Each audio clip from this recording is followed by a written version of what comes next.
दिनैसो first time आरोना बे बिल्डिं दा एसे भिडिअ खालामनानै नोंथांमोननो देखायनोसै फैफेराखैबो नालाय दिनै फार्स्ट टाइम औ हाबफैनोसै ओमफ्राय नै जोंहा गामिनि बरागारि गामिनि आंहा मा जागोनथाय माबा बेखौ बिहाव जाबाय नालाय उपेन्द्र नाथ ब्रह्मखौ ए बिसोरखौ बियादै औ होमबा मादै औ मादै जागोन मादैसो जागोन आरो लोगोफोरजों दा नै सिथ्लायाव हाबफैबाय आं नोंथांमोननो देखायनोसै बिल्डिंआ बेनो ओमफ्राय नै जोंहा बड'फा उपेन्द्र नाथ ब्रह्मनि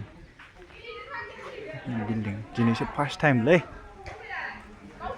ओमफ्राय नै जोंहा आदाया आंहा मा जायोमोनथाय आदैखौ आंहा बिदासो जायोमोनदां औ बिदासो जों लागोनिखा बेहा गय बारिनिमोन दा बरागारियाव थाफैबाय गोबाव बोसोर जाबाय बिदिनो 16-17 बोसोर जाफैबाय आं बे बड'फानि बाजैया बिनिखा नालाय बाजै एसे खोन्थादो दे मारै मारै बाजैया अबेमोनलाय बाजैया गैथ'आ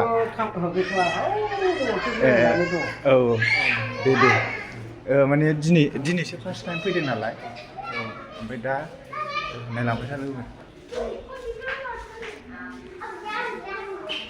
गोजौआव गाखोनोसै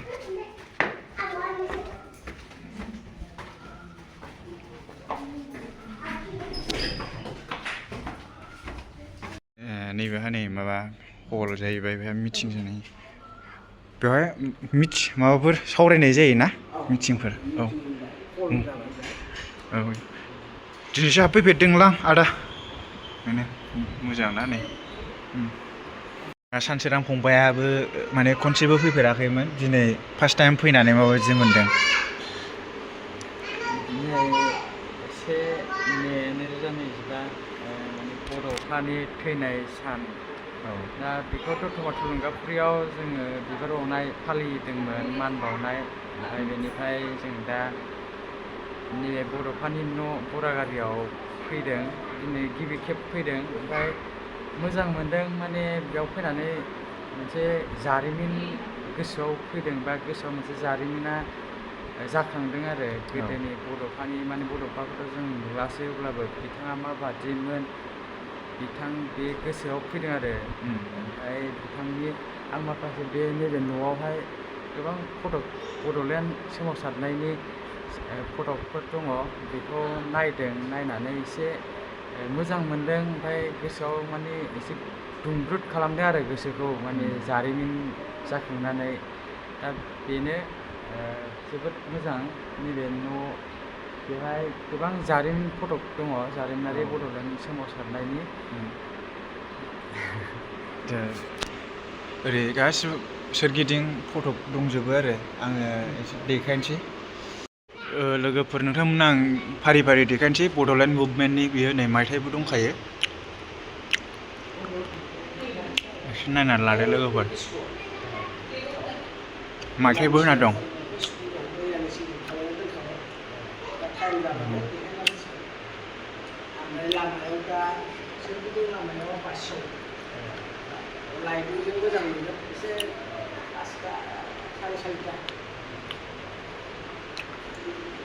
बिदिनो गोबां फटकफोर दङ आदा जोंहा नैबे बड'फा उपेन्द्र नाथ ब्रह्मनि गामियावहाय मा माबाफोर हाबाफारिफोर दंबावो दा जेनेबा मोनाबिलिनि प्रग्राम लादों जे निउ दिल्लीयाव बड'फा उपेन्द्र नाथ ब्रह्मनि मार्च बोर्ड खुलिनायनि लाइभ शुटिं खालायदों दा 4टानिफ्राय जागायनानै 5टा 5:30सिमाव जोबगोन आरो दा जोंनि बरागारिनि LP स्कुलाव खालायनाय जादों ओमफ्राय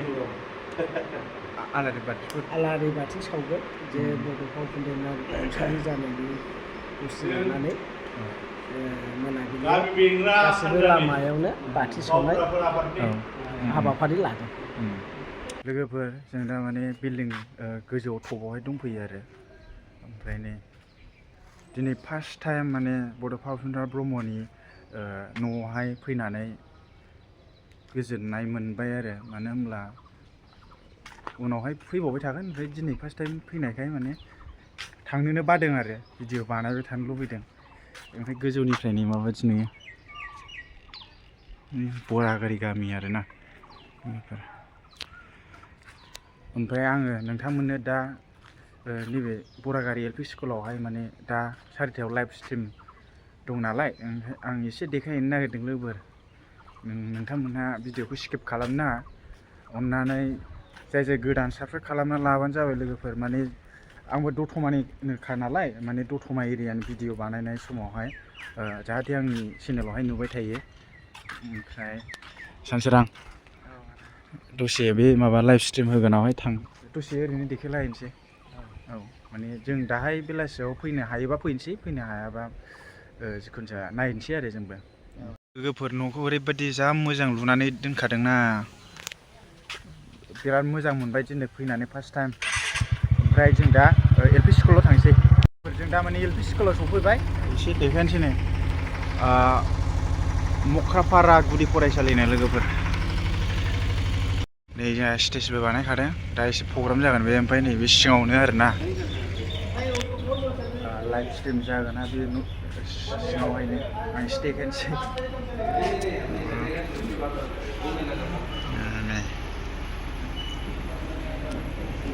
जन्थ्रफ्रा दा जोंहा नै 4टा जानाय लोगो लोगो जोंहा नैबेवहाय लाइभ स्ट्रिम नुबाय थागोन आरोना लोगोफोर। बेवहाय टिभि लगायखाबाय, पर्दा। ओमफ्राय जोंहा नै ओरैथिं नानिमोन। ओइ नानिमोन, लाजिबावबायदां। मा नाम नानि नोंसिना? मिथिखा। दा टाइम मोनबा बेलासियाव फैनानै नायनाय जाबाय, नायफिनसै लोगोफोर। ओमफ्राय आं नोंथांमोननो एसे देखायखाबाय। आदसा नै माने बेवहाय आलदा आलदा जायगानि नाम दंखायो। र' आं देखायहैनि। जोंहा नै तामुलपुर, गवालपारा, ओमफ्राय ओरैथिं राजेश, ओमफ्राय ओरैथिं गहपुर, माने जायगानि नाम दंजोबखायो। खाथियाव माने गावजोबनाय नुयो।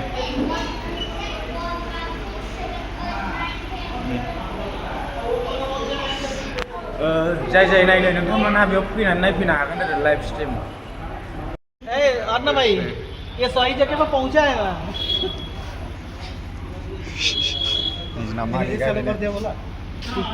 आं दा थुलुंगाफुरियाव फैफिनबाय। ओमफ्राय भिडिअखौ आं थुलुंगाफुरिनिफ्राय स्टार्ट खालामदोंमोन, मानो होनब्ला प्रग्रामा जोंहा बे थुलुंगाफुरिनिफ्रायनो स्टार्ट जादोंमोन नालाय लोगोफोर। बेनिफ्राय आं न'आव थांबाय, भिडिअ खालामहैबाय। दा भिडिअखौ माबायदि मोनखो लोगोफोर, अननानै लाइक खालाम दे। जोंहा माने बेबायदि भिडिअ खालामनांगौबाबो बिराद माने गोसो होनानै बानायनांगौ जायो। माने बयबो अननानै अनसाय, जाहाथे उनावहाय आं मोजां भिडिअ लाबोनो हायो। बेनिफ्राय भिडिअखौ बेखिनियाव फोजोबथ'नोसै दे लोगोफोर। दा बेलासियाव माने लाइभ स्ट्रिम नायनाय जायोबा आङो भिडिअ खालामगोन। दा अननानै मोनफा मोनफा बयबो लाइक खालाम, होमबाना 1K 2K लाइक फैगोन ना। नोंथांमोनहा लाइक खालामा, आरो जाय नोंथांमोनहा भिडिअखौ जाजेननायावनो स्किप खालामो, नोंथांमोनहा मा होनबावनो आरो नोंथांमोनखौ। आरो जाय जोबजासिम नायो, थेंक इउ स' माच नोंथांमोननिसिम। ओमफ्राय जाय चेनेलाव गोदान, अननानै साबस्क्राइब खालामबानो जाबाय दे लोगोफोर आंनि चेनेलखौहाय। दा बेखिनियाव फोजोबसै दे लोगोफोर। Thank you for watching, bye bye.